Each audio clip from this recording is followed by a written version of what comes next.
Let's do our next Python program. Here, what we have to do is write a program to accept some values and store them in a list. Now, list is a data type in Python, just like int and string. Then read the list and print the elements of the list. So the difference between int and string on one side and list is that in a list you can store multiple values, okay, and access them using a subscript. Okay, let's see def.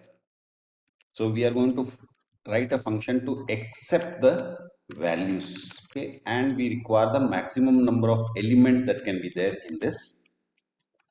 Okay, so let's say numbers or values is equal to, it's an empty list, and this is how you specify a list with square brackets.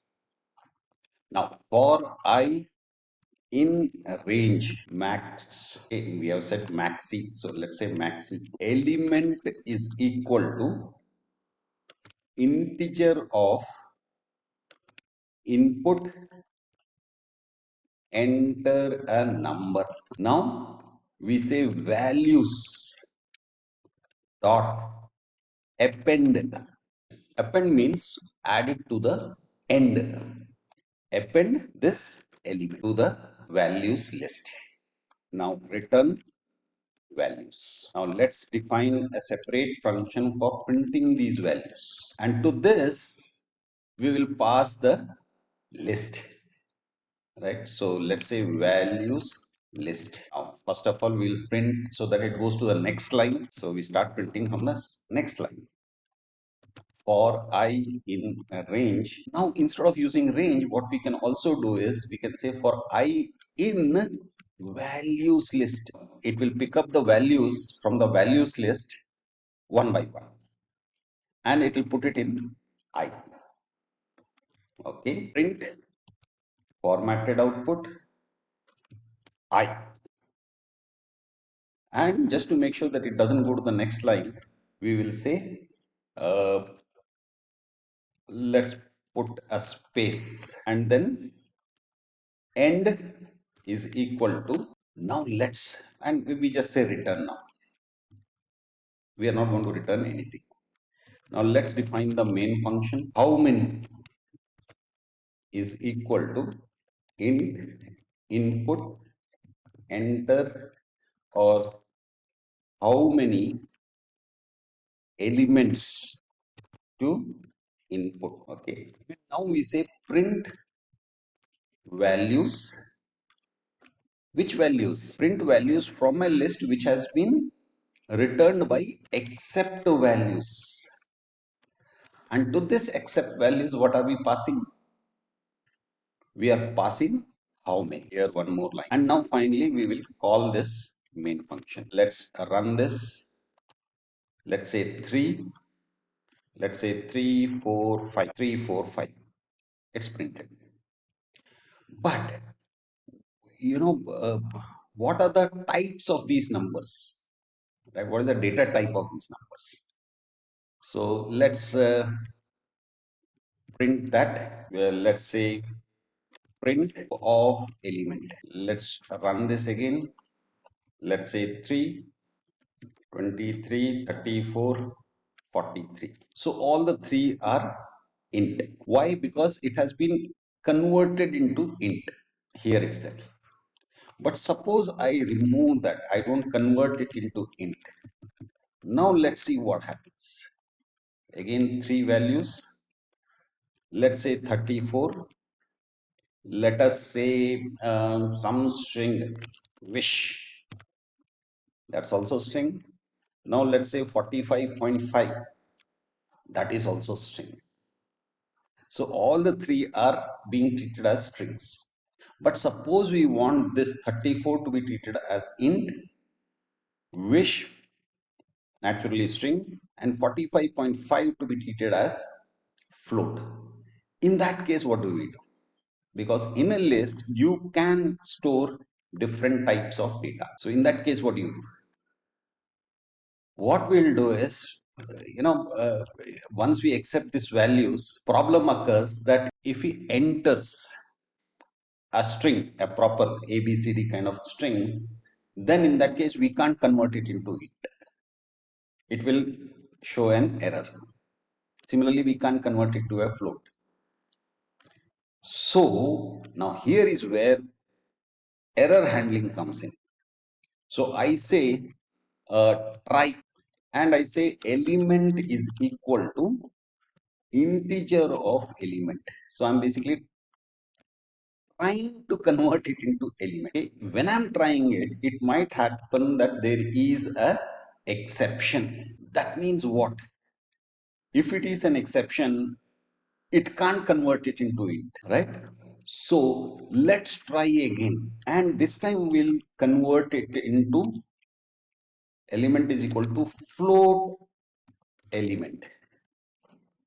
So we are trying to convert now into float, and except let me just say element equal to element. Now here is where uh, we have to understand this. We are trying to run this code. There is an exception. So now we try another code. There also there is an exception. So we leave it as it is. So what happens? This code may be executed properly. So there will not be any exception. That means it has been converted to int. Similarly here, we try to run this code, either it will work or it will not work. If it works, fine. If it doesn't work, this code will be executed. Okay. Now there is a an else statement as well. This will be executed if there was no error. So here for the moment I just say print no error. We have finally will be executed whatever route it follows through the try statements. So here is where I will print the data type. So it doesn't matter where it goes through the try and except routes, it will always be executed. Now let's see what happens. 3 elements, 34. So here what is happening? I have entered 34. So it comes here, enter a number. I have entered 34. It will try to run this code. Now this code executes. So now, all these exceptions have not been raised.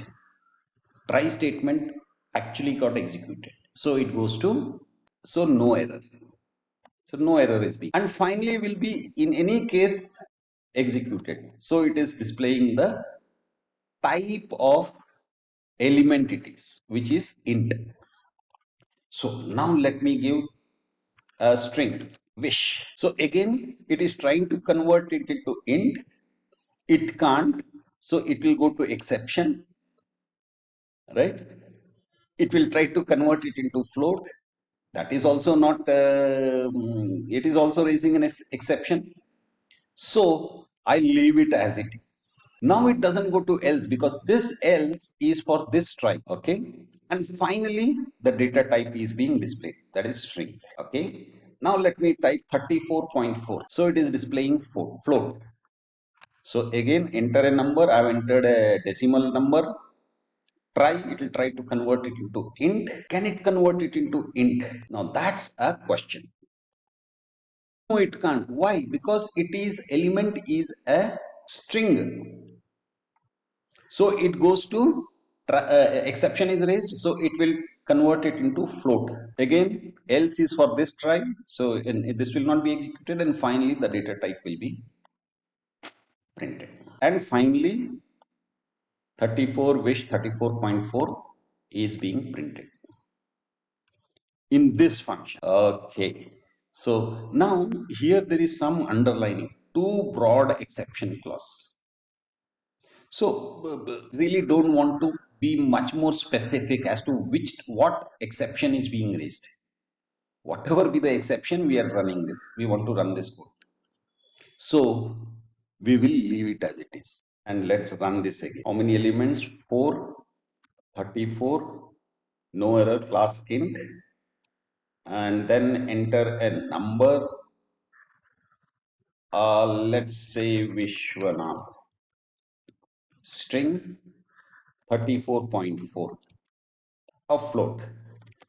And now if I just press enter, it will still be taken as a string. Basically it's a empty string. So fourth one, although it is being printed as a space, there is nothing in that. Okay, now let's remove all these unnecessary printings. So we don't want no error to be printed, so let's remove this else statement. We don't want to print the data type, so let's remove the finally statement. Okay, now let's run this.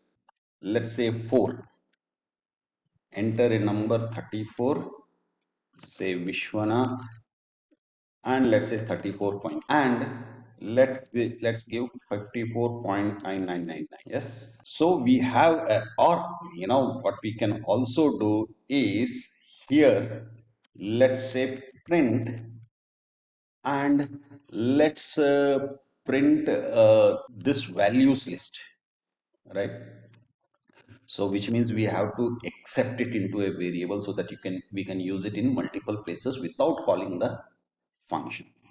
So let's say values is equal to accept values. How many?